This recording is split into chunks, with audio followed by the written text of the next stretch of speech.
hours did it? I think it took like 105 hours. That's invested a lot more into getting good at this run, I can tell you True, that much. yeah. Oh, dude, there was an audience, so you have to start. You know what? This is Halo 2, and this is Armory. This is the first level. It's mostly an auto-scroller. But it's at the very beginning of the run, so it's not that big of a deal. This actually gives us an opportunity to talk about one of the tricks that's going to come up here pretty quick, which is ghosting.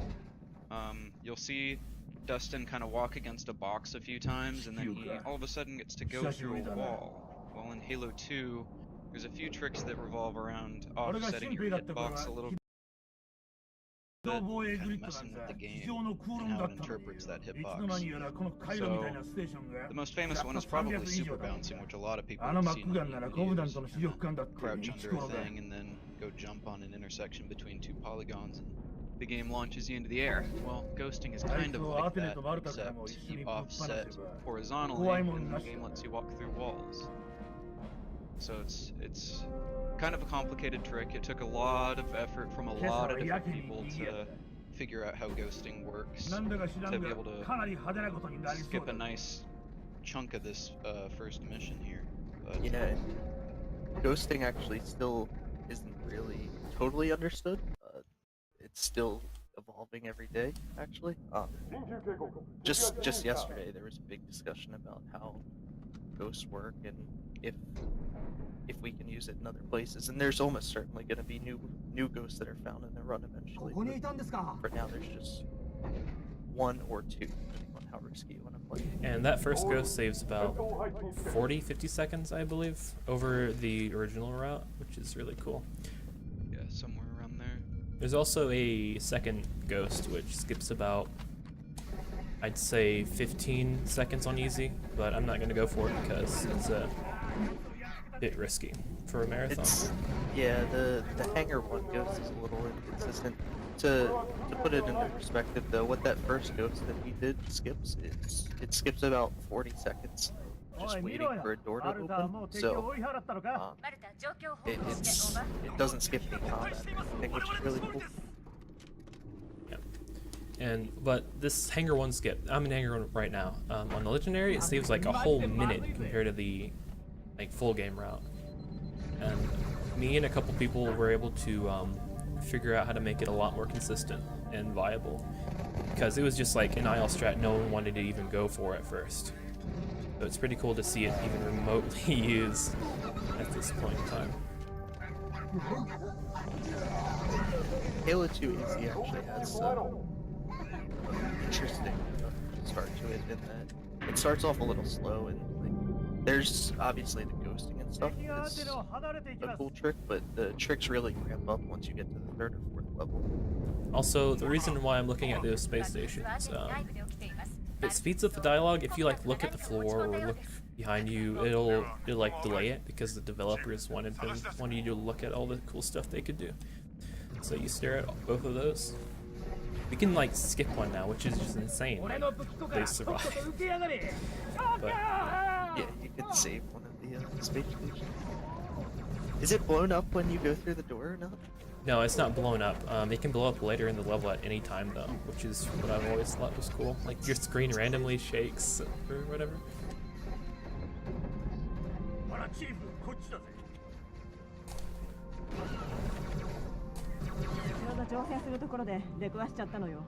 So, for people who might know nothing about it, he's running on easy, which is the easiest, and obviously it's the fastest. There's two main categories for Halo speedruns, which is easy and legendary. Legendary is the hardest version of the game, and easy is the fastest version of the game. There's two other difficulties.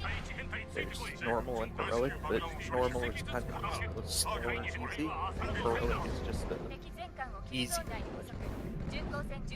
We don't really track. Yeah, having it distilled down into the easiest difficulties categories really helps ramp up competition and gets people kind of going at it a little better, and makes the competition overall a little better when there's less active runners and stuff. Yeah, the community for Halo, it's definitely gone through cycles, and it's had its ups and downs, but really, since 2014 especially, it's been all up, all the time, really. There's a lot of active runners, There's a lot of like side communities too, like the tricking community, the montaging community. A lot of people that come together in the Halo community, and the Halo community overall has been a really nice, tightly knit group of people over the years. But now it seems like a lot of subgroups are kind of coming in to culminate into making awesome speedruns and help people out, which is really cool. I like it. It's a really cool way to show off kind of the prowess of all the people that put in all the effort they could into getting good at the game. Surprised at how much Halo has become like a thing just across so many like fucking communities. It's just pretty impressive how many people care at the end of the day. So this is Outskirts. There's not much to say about this level. The route hasn't really changed at all, I believe, since I've started. Yeah, the route, since 2014, the route hasn't changed too much. There is one trick that you can do, which is called Pelican Bump. You literally just jump in front of a pelican and let it hit you, and it pushes you like across the map. But the issue with it is that you don't really have any control of where it's going to push you. It's kind of, it's not necessarily random, but it's more of like a pseudo-random because of the lack of control that you have. It's too precise to do the same thing every time, so it doesn't really, it saves time if you get it perfect, but getting it perfect is pretty much, so. Yeah, definitely more of like a individual level strat where people can kind of grind out and get the game over and over on the same level and try to get the best time, which a lot of people do in Halo as well. Full game is definitely the category.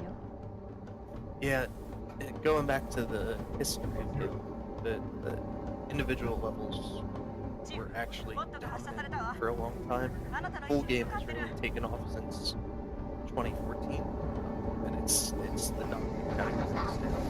But for a while, from like 2004 to 2001 even, when Halo CE came out, all the way up until probably 2012, 2013, individual levels pretty much the only thing that people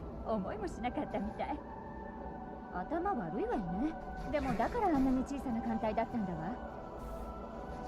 So Outskirts is a lot of driving, and so is Metropolis, which is the next level. These two levels really kind of suck to have back to back because it comes out to something like 4 or 5 minutes of driving straight, which is, it's not too hard, but it's kind of boring compared to the rest of the run. Yeah, things pick up a lot on Arbiter, which is nice. Which is the level after Metro. Yeah, once you pick up a sword, things start to get a little more interesting. Yeah. They're going a little bit faster. I'm pretty sure the majority of people who are new to Halo 2 speedruns don't even have a single clue what sword flying is. And there is a lot of differences between the easy and legendary routes. For example, on easy, the first time you get a sword is on the 4th level, whereas on legendary, the first time you get a sword is on that level that we just left, which is Pyro Station. The one that's extremely gray. And for people that aren't familiar with why we're saying that having a sword is important, in Halo 2 there's a kind of an interesting bug, or a series of interesting tricks that you can do with a sword. People might have heard of sword canceling, where you can lunge at someone and then cancel the damage, and then jump over their head to get a lot of distance. There's also a trick called sword flying, which is a little bit more complicated than can be explained like as it's happening. So I should probably explain it before it happens, but yeah. What'll happen on the level Arbiter when he finally gets a sword, you start seeing him switch to a sword really quick and kind of lunge at a really far distance. And what happens is, if you switch weapons really quickly and then cancel the animation by pressing Y and then X very, very quickly, the sword reticle will be red if the other weapon's reticle was red before you switched. So then you can hit R, the right trigger in like a frame or so, and then get a sword lunge that's much, much farther than it should have been. The sword will only lunge when it's red, and if you switch weapons fast enough, it will turn red from the long-range weapon you have, which means you can do some really, really impressive stuff. Yeah, I think you have about, I want to say it's like 3 to 5 frames.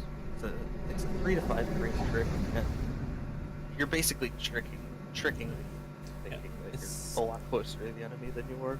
It's pretty much like most likely 5 frames for weapons like a needler or a rocket launcher reticle, and like 3 frames for like a sniper rifle or anything zoomed in. Is it different based on weapon? Yeah, I know rocket is longer, and I'm pretty sure needler is as well. I actually didn't. Yeah, I'm told it's just like a smaller time frame for snipers, which... Oh yeah, and especially if the sniper is zoomed in. Yeah, I did know that, yeah, because that comes into account on Regret. Wait, can you sword fly with like a no-scope reticle? Or what? That's... No, not sniper, you can't get a red reticle on. Alright. I thought so. I don't. So the driving Metropolis is just a little bit more exciting compared to Metro. It's a little bit sloppy right here, but yeah, it's normally you have to walk through all this. You shouldn't have a vehicle here at all. This is basically cheating to a degree, so. And that just makes it way easier to get through all the enemies, and then you've got a Warthog to quickly get through the next area and avoid getting shot even more. Yeah, there's some places in this game that you can tell that Bungie didn't want you to do things, but fortunately or unfortunately, Bungie wasn't very good at keeping you from doing those things, or they didn't care enough to block you from doing those things, so... I hope no one do a lot of stuff that they don't really. I hope no one at Bungie got yelled at on account of people like us. I don't think they did. I think it's just the reason that Halo 3 is a lot different. I had to revert there because I made a small mistake, which is fine. I jumped out of the Warthog a bit too early. So coming up here is a neat trick that speeds up the end of this level a little bit.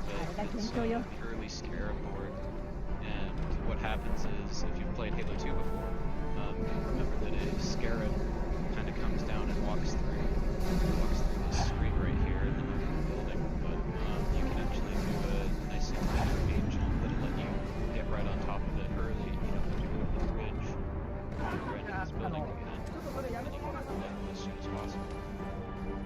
And now's probably a good time to mention how there hasn't ever been a perfect run in this game, and there probably never will be. The world record for this game right now is 1 hour 15 minutes. It's very good, absolutely. But the theoretical fastest time you could get on easy is probably like a high 110, I would say, because of all it's definitely at least a 110, maybe. And so when you see a revert like that where it's like 10 seconds, that's not totally uncommon. And Scarab board played around with me. I don't know what happened with the gravity there, but that's fine. The gravity is really finicky on the Scarab, and you have to have like really precise inputs to manage to not get kicked off like that. Yeah, sometimes. It's very rare though. Yeah, it is pretty rare. What what happens is you can go, if you're landing on something that's moving, you'll kind of bounce around a little bit, and it just keeps moving, and you keep bouncing around, but you have to sit stable for long enough for the game to really give you your feet on the thing, and if it bounces you too much, it just it sucks sometimes.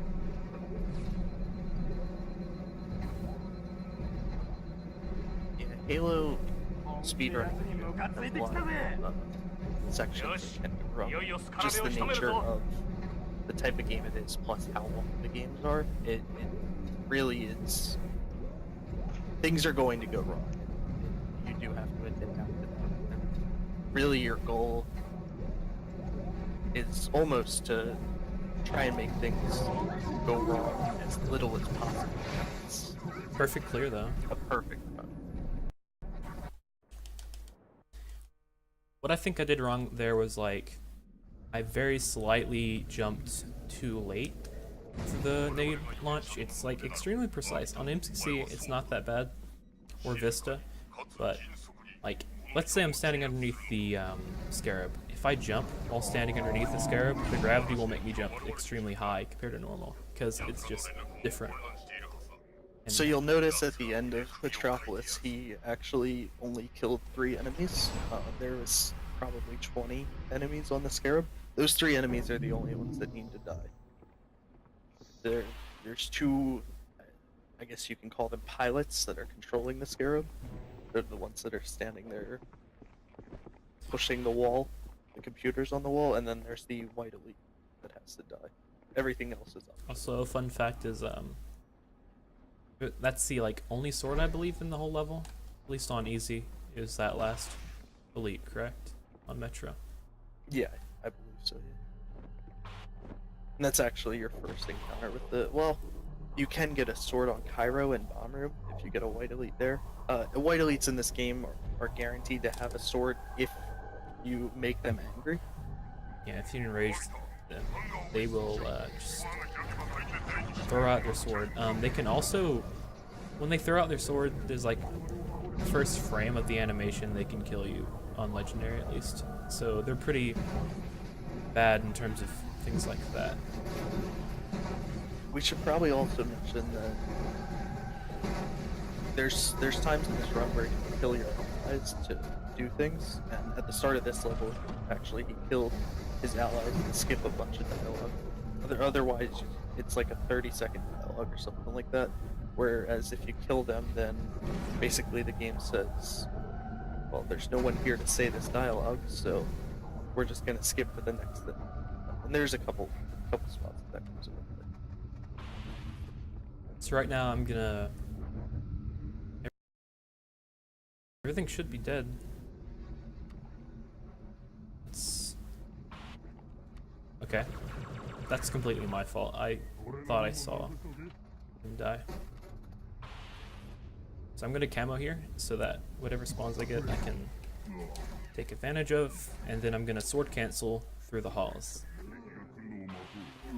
This trick is used a lot through the run, like pretty often, just as much as sword flying.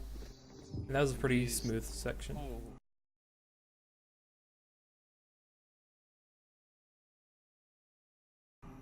Those holes were actually really good. Those holes are really, really difficult to pull off well, and that was actually pretty damn good.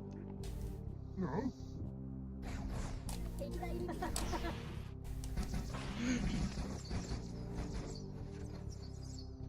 That was a pretty good section for what it's worth, though. Both those halls. And so that cancel, that sword cancel that they did, or when he's lunging off of the enemy and flying past him, that's what we were talking about with sword canceling. So this is one of the few tricks that are like frame perfect or near frame perfect, called glass clip. I'm gonna try and hit it. And I hit it. It's good. There's like, yeah. There's like 2 or 3 frames where that lunge is possible. You have to position your nade very precisely. You have to get lucky with where the heretic leader stands, and you have to lunge right at the correct time. Yeah, I do believe it's a 2-frame trick, I think, and It's actually interesting because on the NTSC version of the game, you have to do the grenade sword cancel to force yourself through. Like, you need the extra power. Whereas on the PAL version of the game, you actually don't need the grenade. You can just cancel through the glass. You don't even need to cancel it, you just launch. It's crazy. Yeah, you just launch. Yeah. That trick is actually really precise. That's one of the most precise tricks in the game. It might actually be the most precise trick. So. The reason I killed all these grunts is the heretic leader hologram right here, which is about to spawn, as you can see. There's some dialogue between him and a grunt that cut out of the game by killing him. Yeah, if you want to go fast, you gotta kill your teammates. And the goal in this room is to basically kill these flood spores as fast as possible. I had to kill the bodies because they can revive dead flood, which are the basically zombies of this game.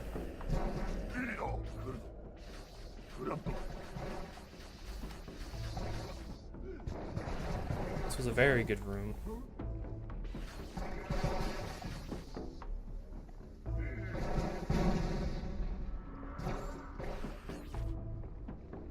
So there's a couple sections in this game that are auto-scrollers. There's nothing that we have found as a community that can speed them up yet. There's a couple of theories on how to speed them up. Most of them come via ghosting, like if you ghosted through a wall and skipped a section, it could potentially work, but right now there's what, 2 or 3 auto-scrollers, I think, that you can't really speed up or influence at all. And this is one of them right here, this one. The biggest one currently is QZ, which is a 5-minute elevator ride. Yeah, we'll get to it a little later, the quarantine zone elevator. It's in the later part of the game.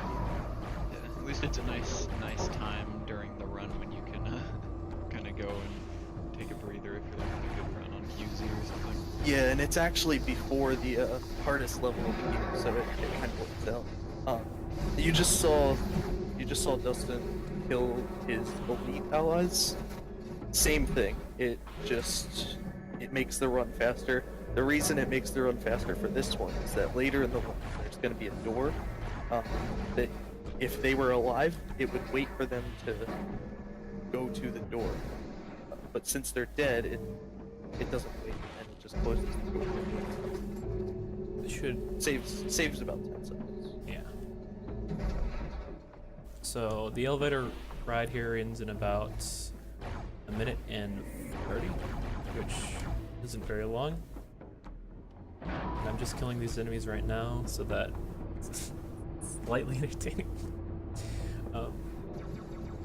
Yeah, actually, no, we should mention that too. These enemies aren't required to be killed. You can actually, there's a spot you can stand on the elevator that'll make them just completely ignore you.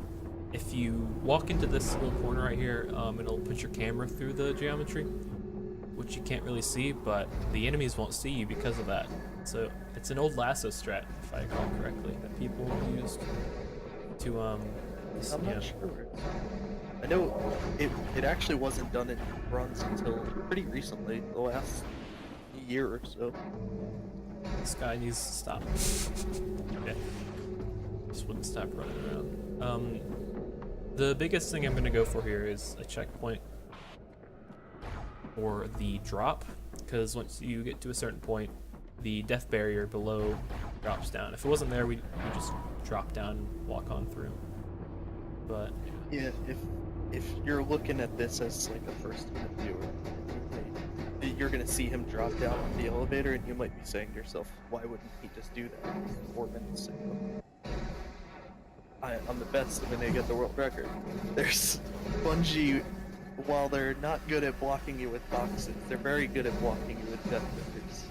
And there is one right now until a certain time.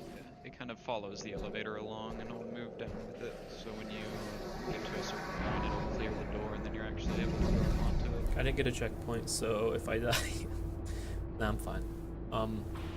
This is lab fight. It's a pretty hard thing to learn when you're just beginning. But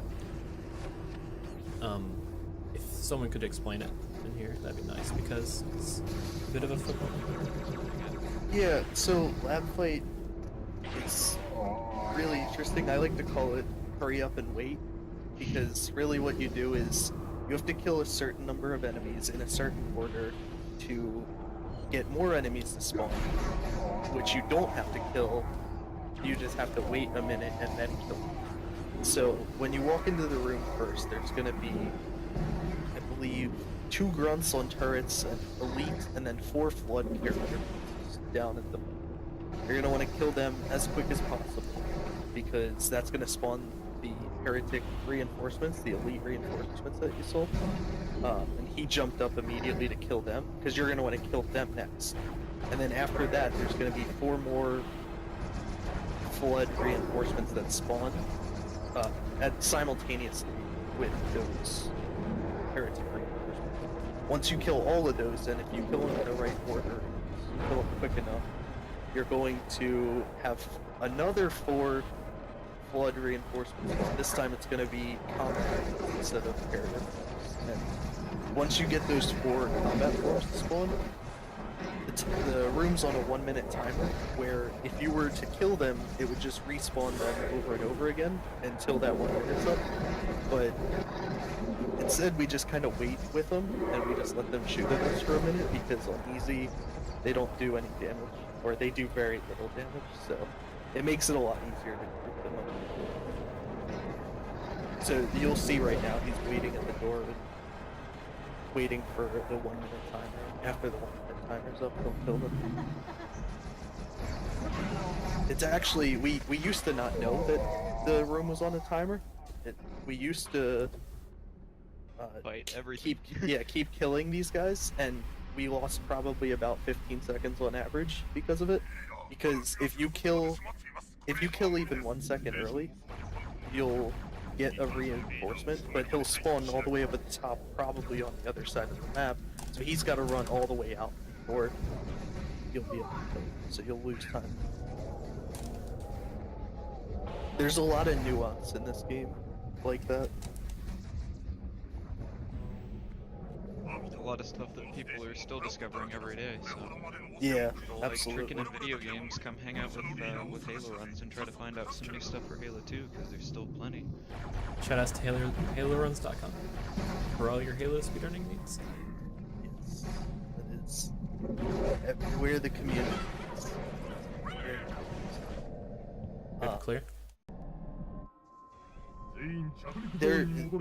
This level in general, I said it about the light, but this level in general is a lot of hurry up and wait. You do something, you try and do something very quickly, and then you wait for like a minute, or do something that's basically waiting for like a minute or two. Like, he's about to go cut a bunch of cables after he takes an elevator, and they're on a timer from when you cut one to when you can cut the next one. So like, you wanted to do that section where you clear the sentinels of the flood quickly, but now you just get to walk around and cut some cables. People would say it's an auto-scroller, but it's not a true auto-scroller. You can speed it up and co-op pretty easily, and also there's a new way to cut 2 of the cables at once on solo, but it's extremely precise, and it hasn't even been routed at all. Yeah, there's a lot of tricks like that in Halo, actually, where you can do things, and we know that you can do things, but we don't really have a good idea of how to do them in speed and make them faster. Consistently, so it doesn't risk just killing your entire run. Or our human hands just can't keep up with it. And that's true in every, not just Halo 2. There's actually in the Halo community, because there's no like task tools for Halo, people do segmented runs instead. And on Halo Combat Evolved, which is the first Halo, a segmented run was just done, I think, 2 years ago now, and the comparison between the tricks that are in the segmented run and the tricks that are in the like, full game any percent run, it's crazy because you can go for a lot more riskier stuff. Yeah, they can pull off some really impressive stuff in segmented runs where you get, you know, literally infinite opportunities to retry the same thing until you actually hit the trick. And eventually the Halo 2 segmented is gonna come out, but that might just be a meme. Got him. Someday. Soon. See ya. I've been like hoping that one day I can help on it, but not very many people can make it as good as it really can be. I want to see it be that way. When did you start going for the swordfly off the sentinel there? That's actually new to me. It's like a couple months ago, but Okay. there's a way to tell if you got the spawn or not. I had no way of telling because the way that I figure it out, it didn't. There's like 2 of them that can spawn in front of you, and if one of them is missing, then that means you get the spawn. But so I kind of did a coin flip there. Oh, good question. What's the deal with the Japanese? It's kind of completely ignored them. Oh yeah. So Japanese is about 10 seconds faster, probably, maybe less. And we have all kind of decided to spend a lot of extra money to buy a Japanese version of a game to save about 5 seconds in an hour-long speedrun. So, I mean, it doesn't save a lot of time at all, but it's... You gotta save those frames, right? also save those frames. waifu Cortana is best. It kind of originally started because somebody, I think it was Flim actually. Was it Flim or Will or somebody got a copy of the Japanese version and did some timing tests and were like, oh wow, this is actually a little bit faster. The dialogue actually goes just a little bit quicker. And then people wanted to use Japanese because so many other games do it because it's a little bit faster. So why not? And it's actually funny because it used to be that it would save you probably about 10 seconds, but right after most people purchased the Japanese version, half of the time save was cut out because we skipped the section that it saved the most time on with the ghost at the start of Cairo now. So it saves even less than you would think, but it's kind of become tradition almost in Halo 2, is that it's faster by probably less than 5 seconds, but everyone does it anyways because that's just how it is now.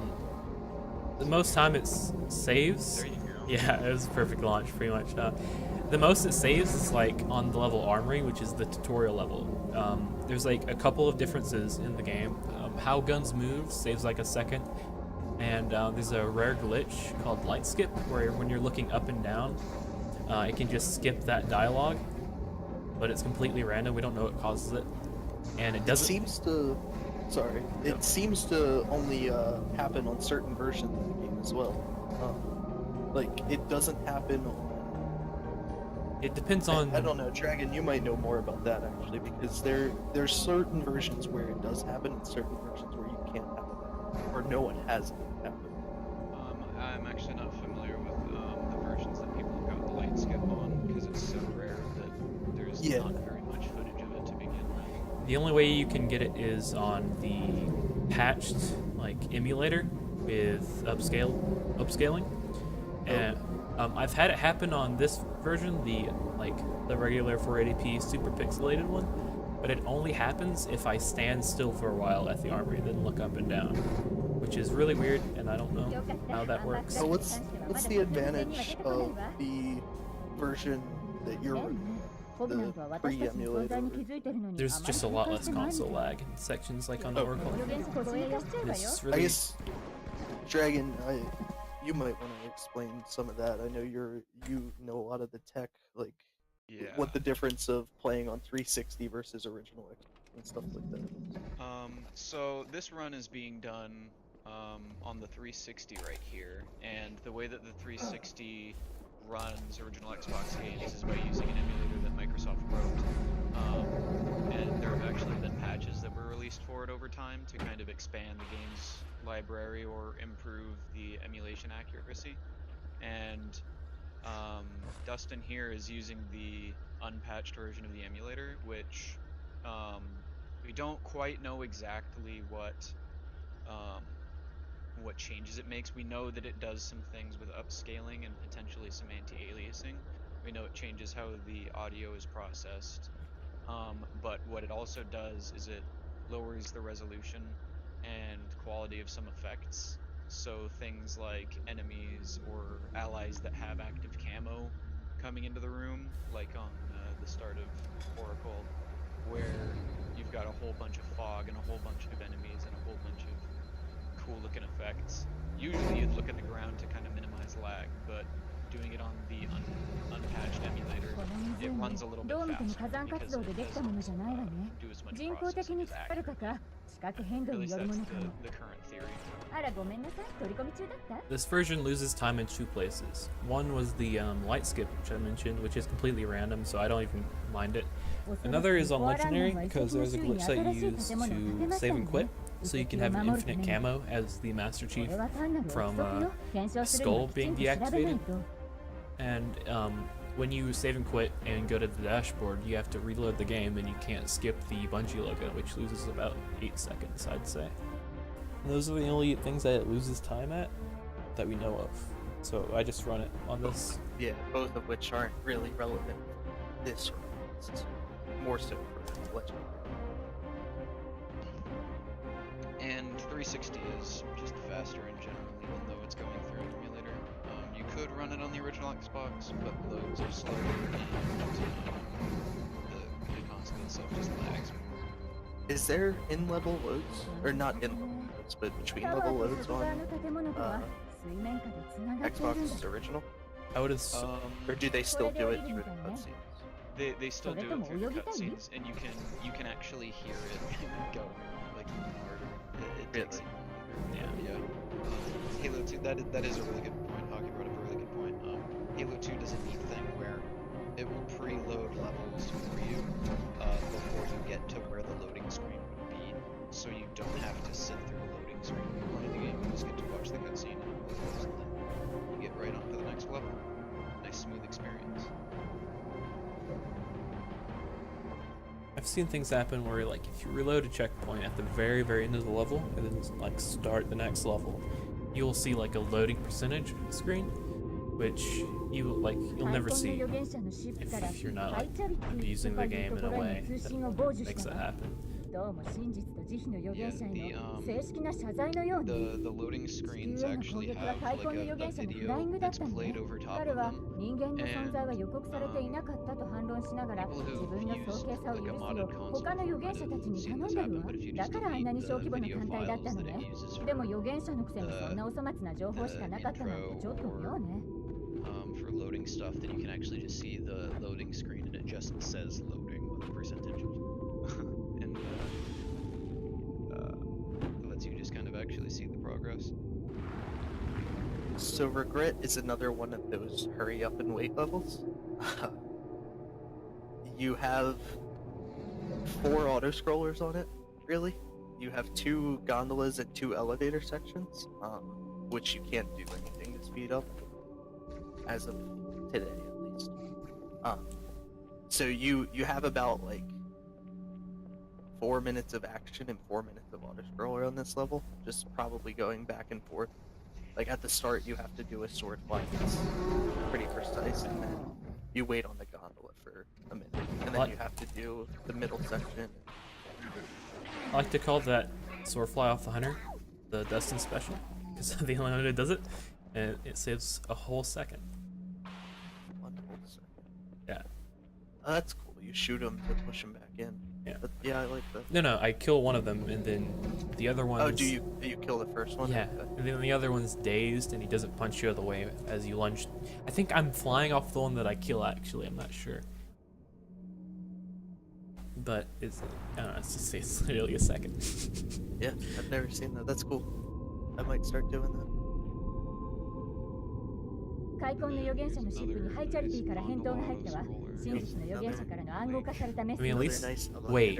Are there not fish? そなたの計 Okay, 画 there are 家 fish は on this コブ version. ナントの構想の成就を危険にさ I ら hope a す。 fish だ goes が through. この There's 失 one at 態 the を side 公 of 衆 it. にさらすことは免れ So られる。 underwater in this それも underwater 慈悲の預 section, 言 there's 者評議員のおかげだ。 very 慈悲開 poorly 墾。この designed 3人の大 fish. 祭司ね。開墾の預言者を倒せば奴ら And の統制を崩せ sometimes る。 the まあ fish 真 will 実の go 預言者 straight にとっ through て your は願 elevator ったるかも。because they don't have hitboxes. They're just kind of scenery. Yeah, So just they can 2D. clip straight through your elevator, and you can actually see that happen in a few different places in this game. On the first level, the armory tutorial level, you can actually have there's spaceships that are flying past the Cairo station, which is what you're supposed to be on.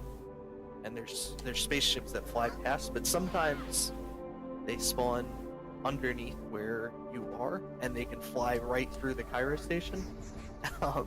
And you'll see them just phase right through the entire satellite structure. Also, that trick that I did there is called mountain cancel, Oh, and it saves there we go. a whole 15 seconds, and I was really hoping I didn't fail that. Nice. That's actually like a perfect one too. Yeah, that you can get different variations of that cancel that get you different distances, but getting it to sail you straight over that in one go is like the perfect one. That's actually one of the only tricks in the game. There's a couple of them, but that's one of the major ones that's easier on legendary than it is on easy. Yeah, on There's a really easy reason for that. On legendary, you have a skull that lets you camo as Master Chief, and so you can stop the enemies from seeing you, and you can make it 100% consistent. Whereas easy, the enemies have a chance of seeing you, and then they run out of the way or run to engage you quicker, so you don't.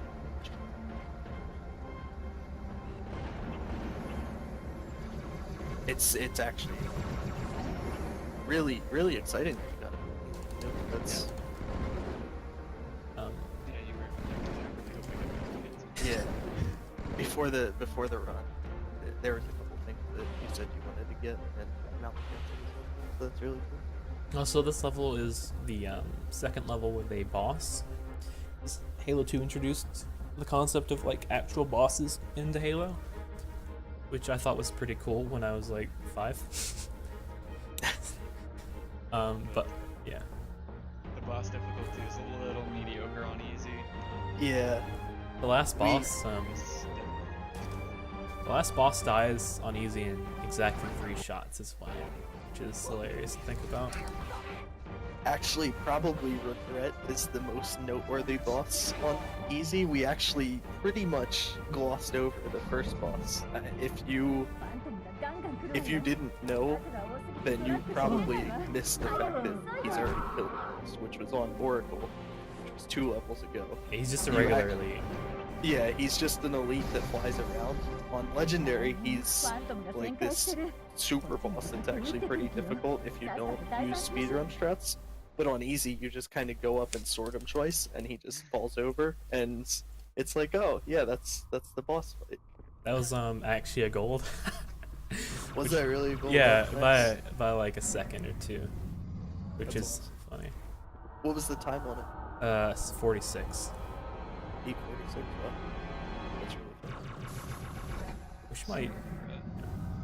So that Regret, at the end, that guy that's flying around in a chair, that's the Prophet of Regret. Did I just and stick myself? He's the second boss of the game. On Legendary, you have to like board his chair and punch him 5 times. And But on easy, you only have to do it once, and you can just sword fly right to him and punch him, and he falls over, and you can actually make him fall out of his chair too, which is funny. Remember the stream with Mono where he flipped him out of his chair and he just backflipped back in for some reason? Yeah. It's a bit finicky. He just sits there. It's really awkward. The speedrun doesn't really get to show a lot of the glitches that you can do in Halo. I would say that the glitching community in Halo is probably the most successful community, because there's probably been 1 million hours put into glitches in Halo over the course of its lifespan. and they can do some very crazy stuff. Yeah, I almost stuck myself in it's like 30 seconds on the first launch I attempted. I didn't get a single good launch from either of those because my hands are shit.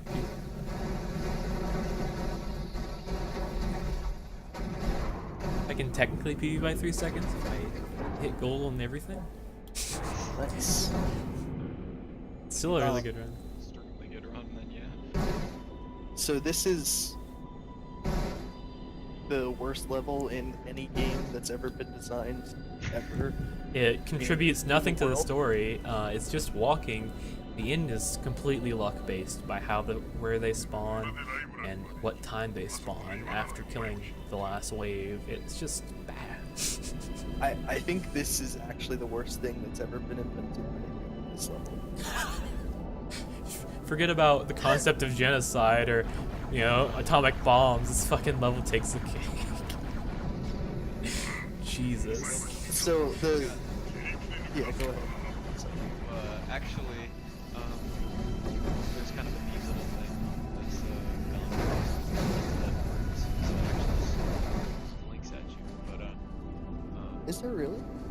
Yeah, the carbine guy, he just blinks. yeah, well, that brute just kind of like sits there and blinks. I don't know anything about this game. Did you know that all the weapons on QZ give you like exorbitant amounts of like ammo? Extra ammo, yeah. Yeah, like in the hundreds for some reason for like carbines. It can happen on this level too, I think. Yeah, that's the carbine that I picked up doesn't. For like no reason. I mean, I don't mind extra ammo, but it's still weird. The reason that everyone hates this level so much is because you just walk and shoot at walls for 5 minutes, and then you get to the end of the level and you have to kill a couple waves of enemies, but they can spawn in 6 random spots, and there's no way of really knowing where they're going to spawn before they spawn. And you have to kill them quickly, and some waves spawn with 2 enemies, some waves spawn with 8, some waves spawn with 6 enemies, some waves spawn all the way at the front of the level, some spawn at the back of the level. You can lose time basically to random chance, and it's no one likes that. Dude, I hit that crouch jump. Smooth. This is the best SI I've ever had. Okay. Coming up here, we'll get the sword it's actually the second sword in the entire level. First sword is a bit out of the way, and it wouldn't even save any time to get it, I don't believe. So we don't go for it. And then we will go down these tubes and encounter, like, go to the first, like, encounter that can actually affect the level, really. Hopefully that goes well. Yeah, there's posts and research that some people have done about how the ending fight works, and it's helped a little bit on speeding it up. Back in 2014 when I started running, nobody knew anything about this level really, and it was all just kind of seemingly random. But there has been a little bit more research done about how to do this level, and it has helped. And for what it's worth, there's like a lot of people who go out of the way in our community to figure out just how things work and how to break them throughout the years. Yeah, there's a lot of interesting research on how things work in this game. Kind of coincides with the glitching community. People really like to understand how Halo works.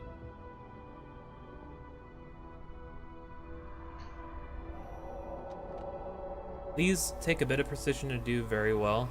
I'm hitting them like, I'd give it a 6 out of 10 right now, but they can go a lot faster. Yeah, so what he's doing is the walls on the side of these tubes are kind of slanted, and you can use that to speed up yourself in these tubes. If you do it perfectly, actually, you'll probably die because it'll kill you, because you'll just like fall timer yourself or splatter yourself against the wall. So it's a risky balance, but it does save a little bit of time. It's not a ton, but it's worth it because there's not much that you can do to speed yourself up on this level. There's actually the fall timer that's in the game is completely deactivated when you're in those tubes to avoid you dying. Because I'm pretty sure people who play tested the fuck out of this game like just constantly died in that section. You can still die in the tubes though. Yeah, right? you can probably ghost through it. Just from splattering yourself, I think. Yeah. I don't think you could fall timer. I think you're right that the fall timer. I think I may have gotten but slightly like perfect spawns here. Be nice. Yeah. is that already Phantom coming in? Oh no, okay, I see. You got this right here, and then yeah, you got good spawns. This So that's is probably a gold as well, but it's completely luck faced, so.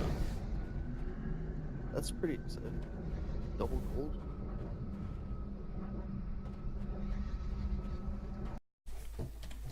Gold splits is. I assume that most people know what gold splits are, but we should mention it anyways. Gold splits are the fastest he's ever done a level in a full game run. So he's got 2 of them now. Actually. No, I tied it. I barely missed it.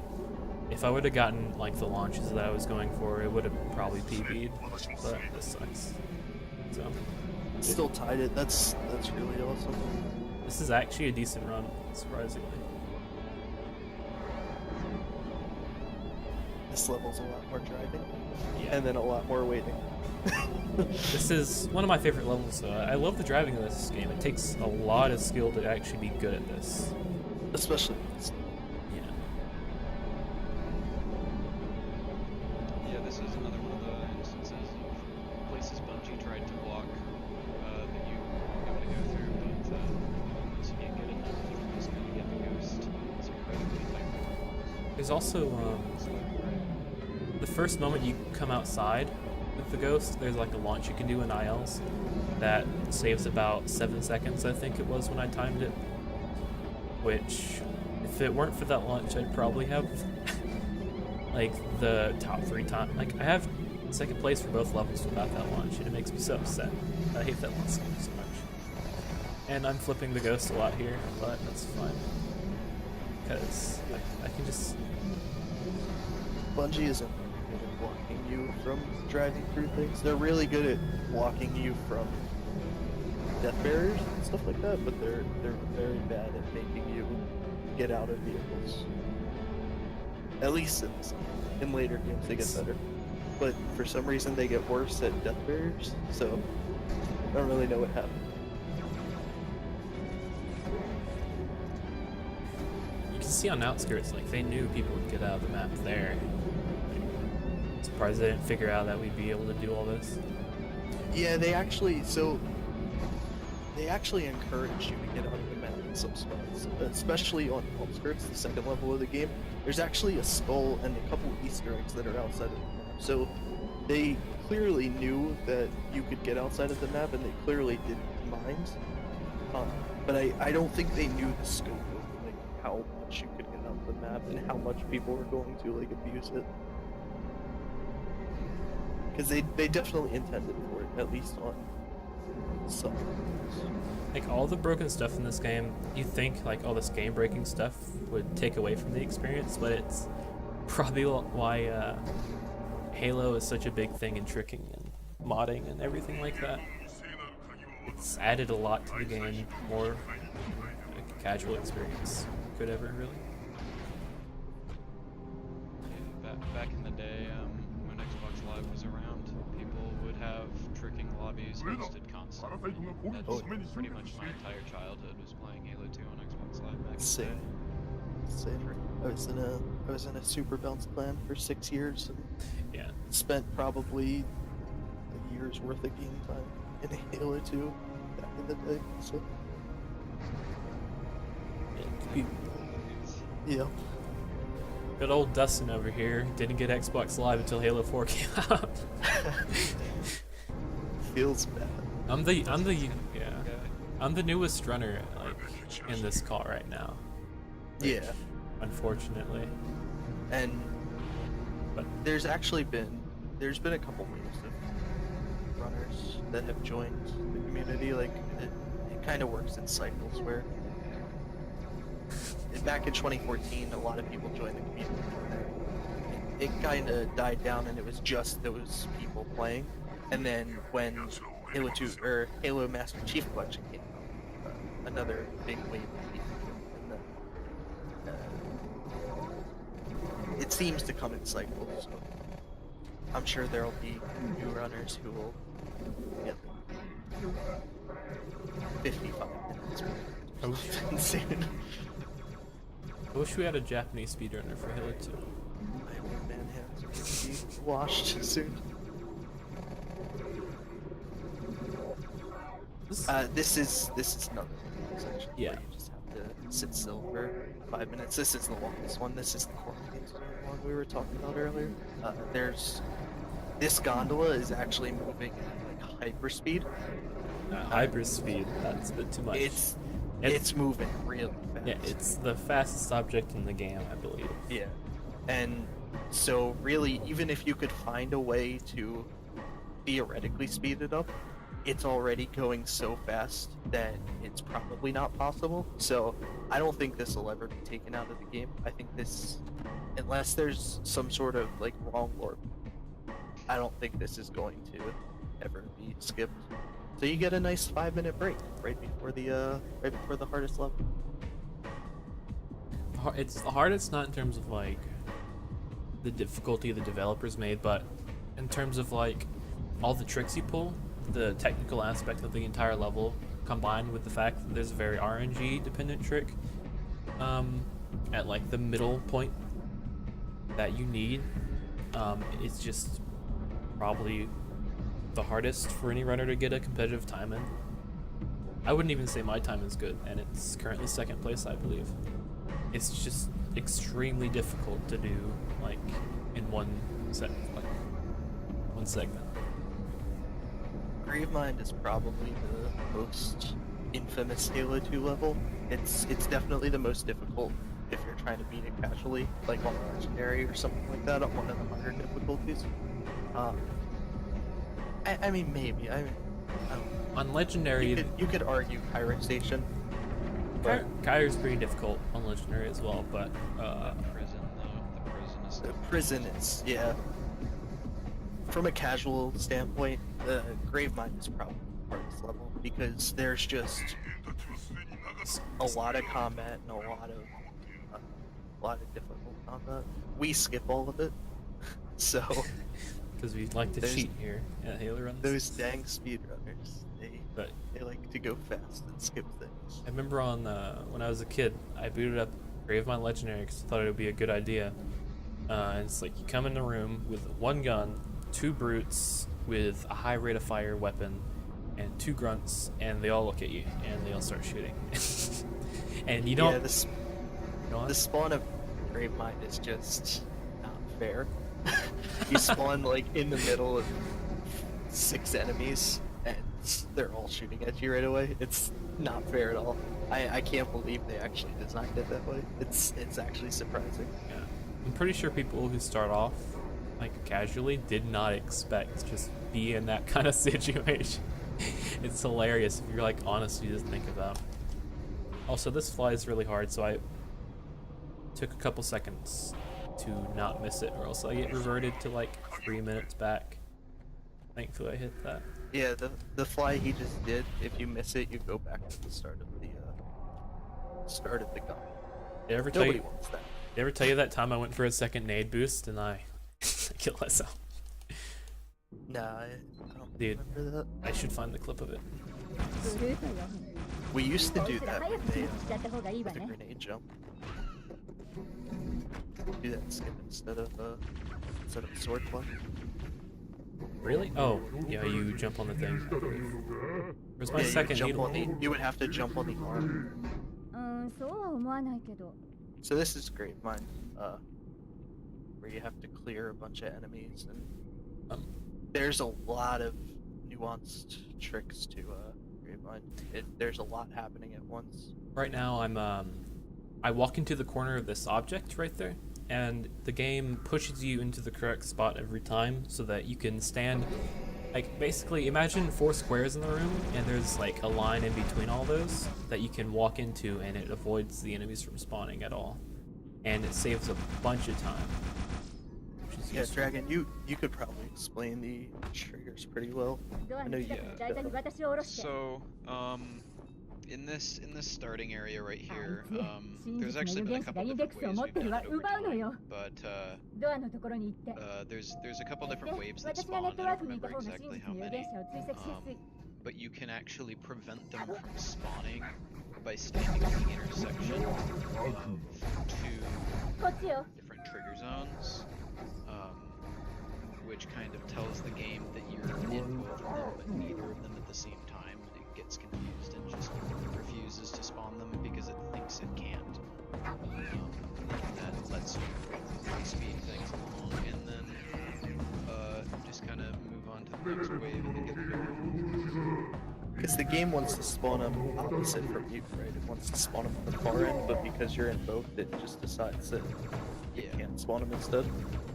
Yeah, and the way that we used to do it, you would kind of open a little door and then line up with some lights on it, and the game wouldn't be able to do it across those 2, but since there's intersections in different places, or different intersections in different places, you can do it in a couple of different spots if you just have a way to actually line it up properly. Yeah. So coming up is one of the biggest tricks in the game, which is called prison skip. He's actually gonna grab you are grabbing the safety checkpoint. Yeah, of course. Yeah. So he grabbed a safety checkpoint to make sure that he can get it, because it's not consistent 100%. It's probably 75% consistent. But basically what you have to do is you have to get an enemy, one of these brutes, onto your head as you're falling down the elevator. And you're gonna see him try and get one of the brutes to push him into the lift. Got it. There might be one on top of me, though. Yeah. So what that lets you do is it lets you melee cancel off of the brute and butterfly back up the elevator after you hit the load zone, and you can skip like the entire prison fight. It's like a 2 or 3 minute skip. This is a on bit easy, awkward. it's probably 2. On legendary, it's probably 3. So I have to go from the bottom here. I had pretty much every enemy that could go down the tube, which sucks, but yeah. Oh, you got a checkpoint too. That's really good. I could have made. You got a jackal though, so. Yeah. So what he's having to do now is kind of the backup strat, which takes a little bit more stamina because you have to butterfly from the bottom. Which I'm using 2 hands to do right now, and it's a workout, you know. Yeah. If you didn't go to the gym, you can just do this. Whenever I have to do it from the bottom, I always have to pause in the middle because my hand just hurts too bad. So ideally what happens there is you hit the loading zone and then you just go straight back up. But unfortunately, he had a bunch of enemies fall, so he had to do it from the bottom. But it looks like he got it. So. Yeah, that was still pretty fast coming up from the bottom. Yeah, that was very fast. My hands hurt, but I meant it. So. Yeah, and you'll see kind of after doing that, his sword flies might be a little bit less consistent because that button mashing, those button combos you have to do for that prison skip, it's the same repetitive combo over and over, and you can't mess it up. It takes a lot out of your hands. Yeah, that's why I pretty much choked that jackal fly and died, which is unfortunate. It happens a lot. Yeah.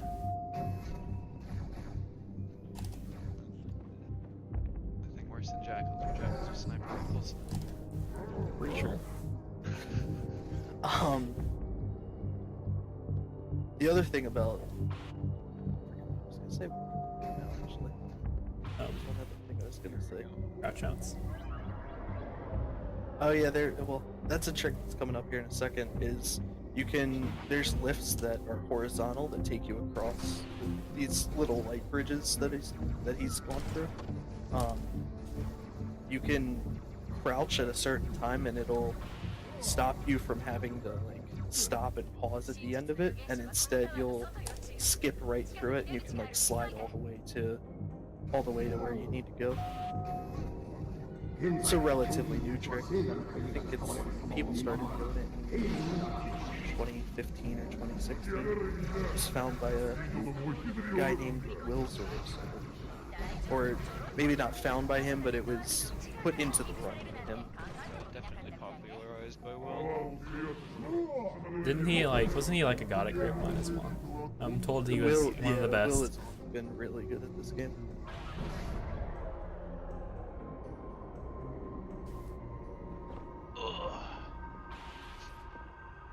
I'm gonna go for the Grunt Fly because why not? I shouldn't die or anything to it. Yeah, you can see, like, just watching Grapevine, you can see just how many there are. You're constantly sword flying, you're constantly crouch outs and sword tricks, and then you have prison skip right in the middle while you're killing enemies. There's a lot going on in this level. It's probably one of the busiest levels. Like you're always doing something. There's even grenade jumps and stuff like that.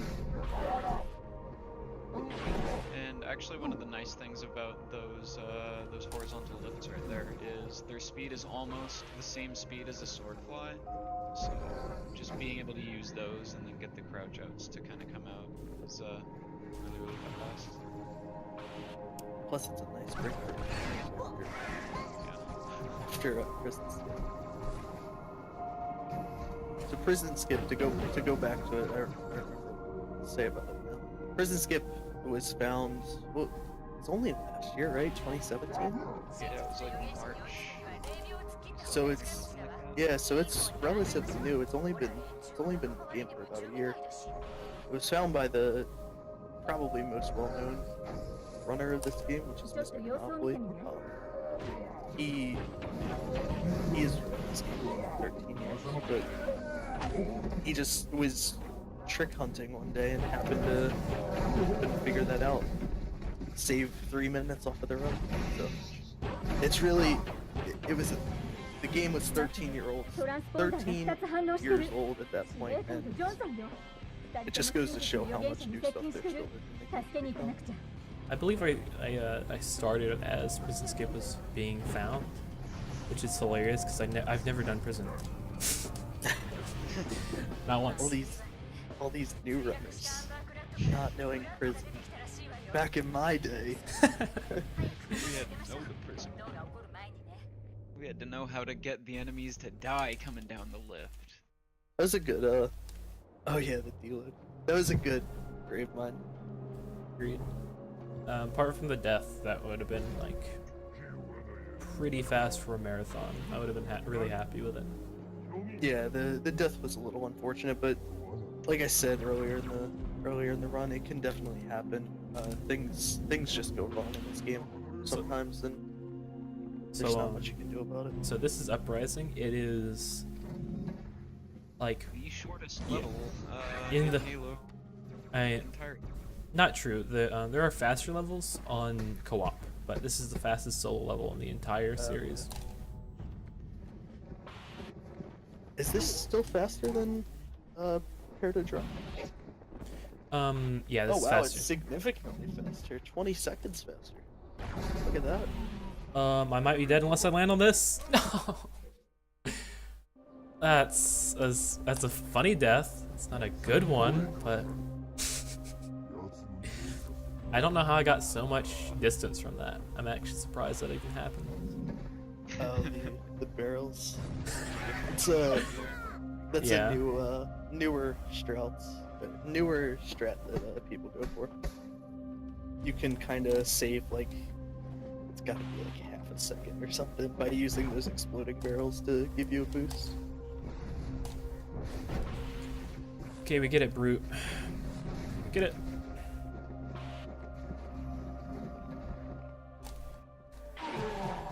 Yeah, this level's the fastest level in any Halo game, single player, obviously. But it's actually just recently, I think also last year, it was just found how to make it about 10 seconds faster using a trick that wasn't really done in the speedrun before then, so that's really exciting. Are you going for that? Are you gonna try it or? Yeah, I'm gonna try it at least once. Okay. I don't think I got the initial part of the trick, but I'm gonna try anyways, and if it doesn't work, then oh well. Okay. Yeah, I got the launch and everything like that, but You just didn't have the full timer glitch. what I do there is I hold X as I lunge into the brute, and it stores my melee, which deactivates fall timer for your character. And that allows you to basically just fall off of any section of the game while in a vehicle and not even die. And it's, Lucky Fan says it saves like 10 seconds. I don't know how much it saves. It's about 10, I believe. I think it's 10 to 15. But basically, there's a fall timer in this game, so if you fall for a certain distance, you will die. That's how Bungie kind of put in a way for you to not be able to go wherever you want. But if you sword cancel as you're, or if you lunge at an enemy while you're getting into a vehicle, it kind of stores the lunge, and the game won't let you die to fall timer while you're lunging. So the game still thinks you're falling, but you're in the ghost, and you can drive like all the way across the map and then get out, and the game will be okay with you. So it's not really a trick that people go for in full game. It's pretty inconsistent. But it has been done in the IL. It's definitely an individual level trick. Should we talk about the high charity? We don't talk about that here.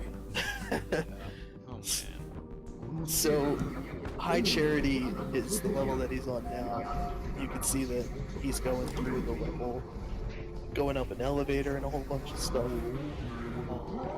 Playing the video game. Yeah, just recently there was a new trick found on high charity that lets you hit the end of the level from basically the start of the level. You don't have to go through the level, you can kind of go around it instead. It's quite similar to Prison Skip.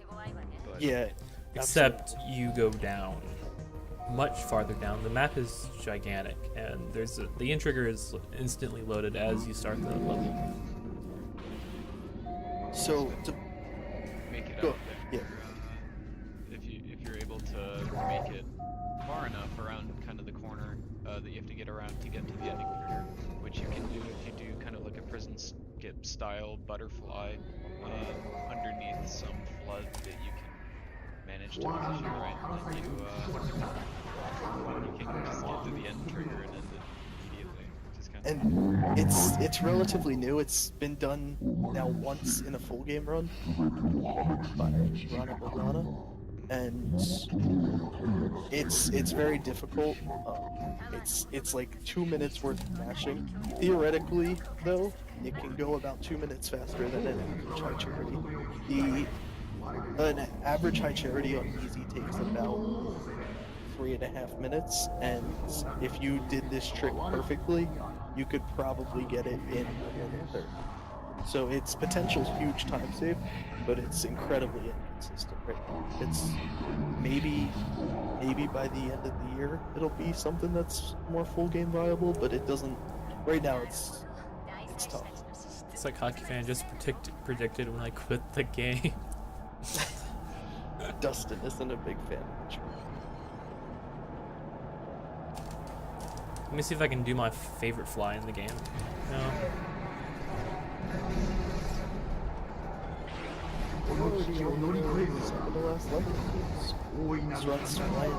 Did you see what I did there? I lunged into the brute, which pushed him into the grenade that I missed through.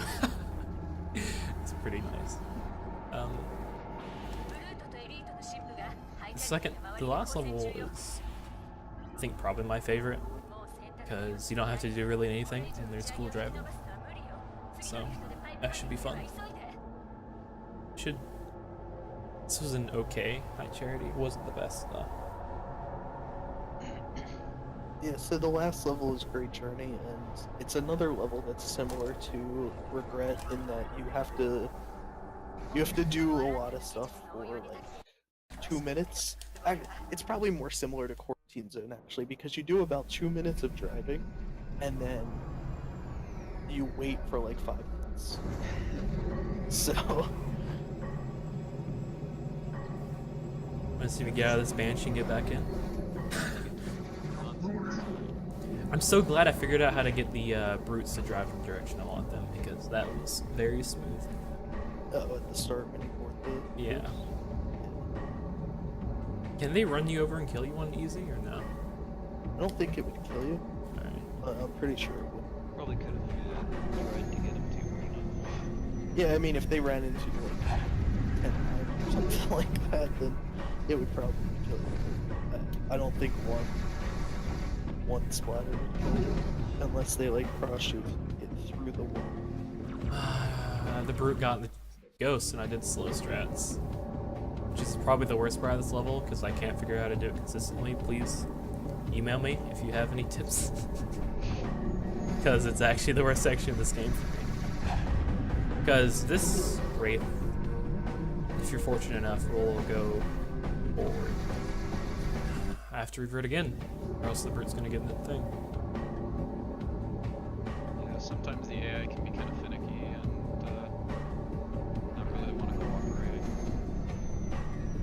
The AI, the really kind of crappy thing about Halo AI is they're so dumb that they're really easy to manipulate, but they still have a hint of randomness, so then sometimes they'll just go and do something completely different, even though 100 times prior they might have done the exact same thing.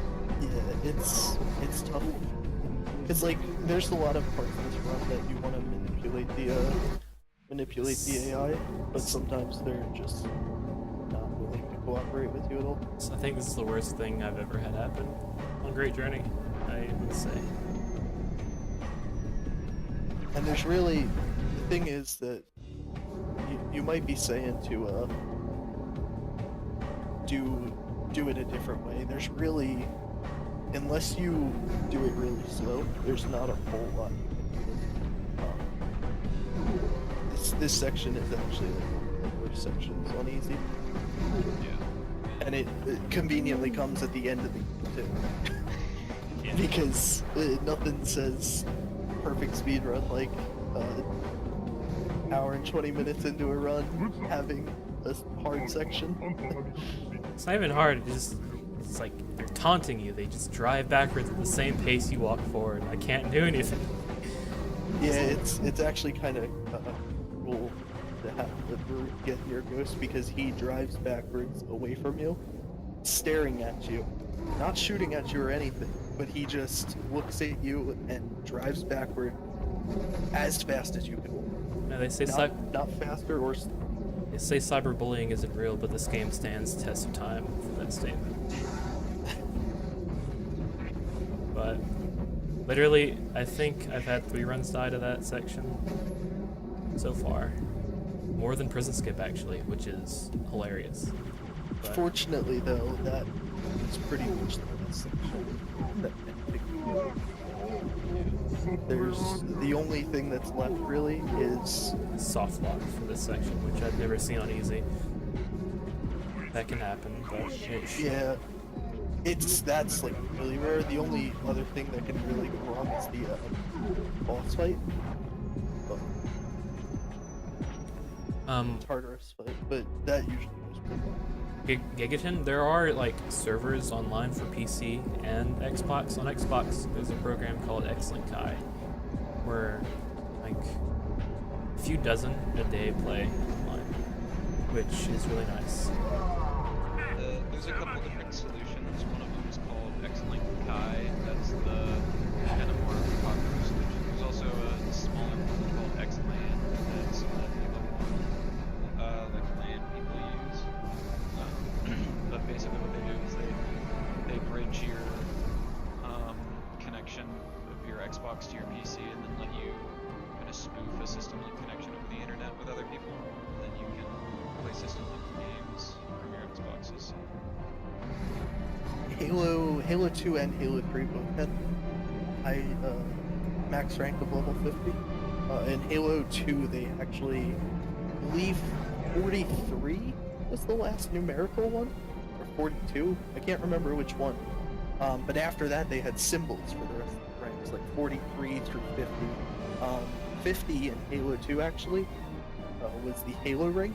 You would have like a Halo ring next to your name, in matchmaking, but it was almost impossible to cheat because of cheaters, modders, and standfires and stuff like that. Halo 3, it was a lot more realistic to get a 50 in. A lot of people had 50s. But Halo 2 actually had a matchmaking system. It kind of revolutionized matchmaking, in my opinion. You want to see me get inside of a banshee? that would be really bad. It's kind of a neat thing you can do here at the end for some swag. You can hijack another banshee mid-air from your banshee, but you'd end up dying if you hit the ground. Yeah, if you miss it, you get fall timered because you're so high up in the air, and it doesn't save any time, but it's kind of like a rite of passage. Everyone has to at least do it once. Yeah, it's kind of just for swag points. Can I do this? How do I do this? I'm trying to Drive backwards. Yeah, I can't do it anymore. Right. Yeah. This is another section that's just you can't speed this up. There might be something that's found eventually to try and speed this up. Maybe it goes into the final section, but right now there's nothing. You just have to wait for that scarab, which walks very slowly, to walk all the way to the end and then shoot the door open. And You don't even take the door. that's the worst thing about it. You don't even take the door into the section. You have to wait for a door to open that you don't use. Yeah. Fix your game, Bungie. Inside of They the want you to use the door, we just don't. inside of the building that you go through the door casually, there's a very long hallway that's like empty, and when you hit a trigger inside of that hallway, it loads the final section as like its separate own room, and that load zone like pokes out of the main building that I'm right here at very significantly, so you can just like stand in it outside and teleport to the cutscene. So we're at the final boss fight. It's just coming up on the end of the run here.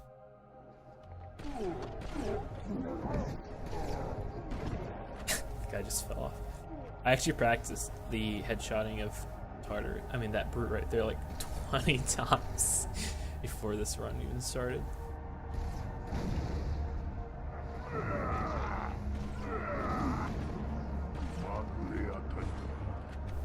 So that guy with the giant shield is Tartarus. It's the final boss of the game. You have And to shoot him time with a in beam.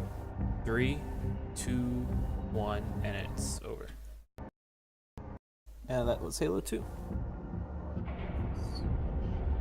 Good run. Thank you.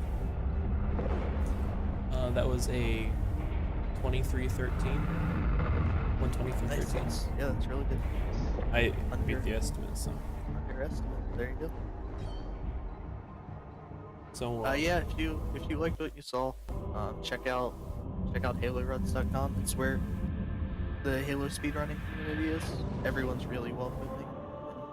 It's a lot of fun. I'm gonna end stream here since I assume that we're already behind schedule a bit.